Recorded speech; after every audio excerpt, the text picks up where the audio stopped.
योगी आदित्यनाथ उत्तर प्रदेश के मुख्यमंत्री और जिनकी राजनीति है बुलडोजर चलाना, जिनकी राजनीति है कि अगर हमें इंसाफ करना है तो कानून का सहारा नहीं लेना है, हमें सिर्फ बुलडोजर चला देना है और अपने आप ही इंसाफ हो जाएगा। ये बुलडोजर चाहे उत्तर प्रदेश में चले, ये बुलडोजर चाहे मध्य प्रदेश में चले, ये बुलडोजर चाहे दिल्ली में चले या देश के किसी भी कोने में चले, लेकिन नाम तो योगी आदित्यनाथ का होगा। चाहे बुलडोजर माफियाओं पर चले, चाहे बुलडोजर बाहुबली नेताओं पर चले, चाहे विपक्ष के नेता जियाउर रहमान वर्ग पर चले, लेकिन बुलडोजर चलेगा जरूर। लेकिन इस बार बुलडोजर वाली राजनीति में विपक्ष का कोई नेता नहीं बल्कि खुद भारतीय जनता पार्टी के नेता फंस चुके हैं, जिसके बाद भारतीय जनता पार्टी से लगातार इस्तीफों का दौर देखने को मिल रहा है। दरअसल एक बड़ी घटना घटी है, जमीन से जुड़ा हुआ विवाद खड़ा हो गया है और जो विवाद खड़ा हुआ है वो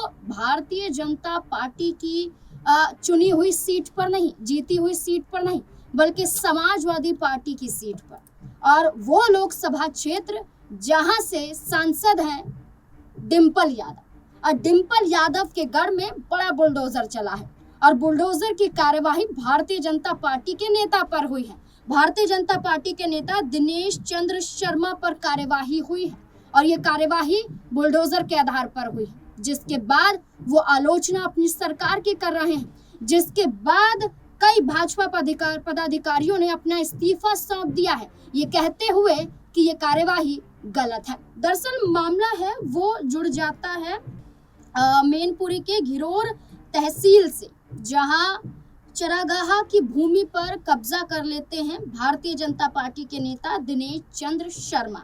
दिनेश चंद्र शर्मा जो चरागाह की भूमि पर कब्जा करते हैं, इसके बाद अवैध निर्माण करवाया जाता है। चाहे वहां पर कुछ भी निर्माण करवाया जाए वो अवैध तरीके से करवाया जाता है और वो भी चरागाह की जमीन पर, जिसके बाद वहां पर स्थानीय लोग FIR दर्ज करवाते हैं, पुलिस स्टेशन जाते हैं, जिसके बाद ये पूरा मामला उठता है, जिसके बाद इनके ही अवैध निर्माण पर बुलडोजर चला दिया जाता है, कार्यवाही देखी जाती है।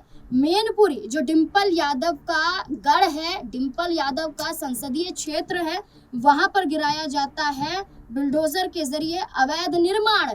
उसके बाद देखा जाए तो भाजपा के पदाधिकारियों का इस्तीफा देखने को मिलता है। ये एक मामला है। दूसरा मामला है कि मैनपुरी में समाजवादी पार्टी इतनी मजबूत है कि कोई वहां पर समाजवादी पार्टी या डिंपल यादव को कमजोर नहीं कर सकता है। और मैनपुरी लोकसभा क्षेत्र में करहल विधानसभा क्षेत्र की बात की जाए, सीट की बात की जाए, तो यहाँ से जो विधायक चुने गए हैं वो तेज प्रताप यादव हैं। तेज प्रताप यादव की बात करें तो तेज प्रताप यादव हाल ही के उपचुनाव में जीतकर इस सीट पर विजय हुए थे और इसी करहल सीट पर जमीन विवाद देखने को मिला, जिस जमीन विवाद में दलित की जमीन को कुछ भू माफिया कब्जे में ले लेते हैं, गोलियां दलितों पर चला दी जाती हैं। इसके बाद खुद तेज प्रताप जाते हैं SDM ऑफिस, वहां पर चर्चा करते हैं और दलित को इंसाफ दिलाने की बात करते हैं। दो मामला जमीनों से जुड़ा हुआ है और दोनों ही मामलों में एक तरफ बुलडोजर चला दिया जाता है तो दूसरी तरफ देखा जाए तो भू माफियाओं का अंत करने के लिए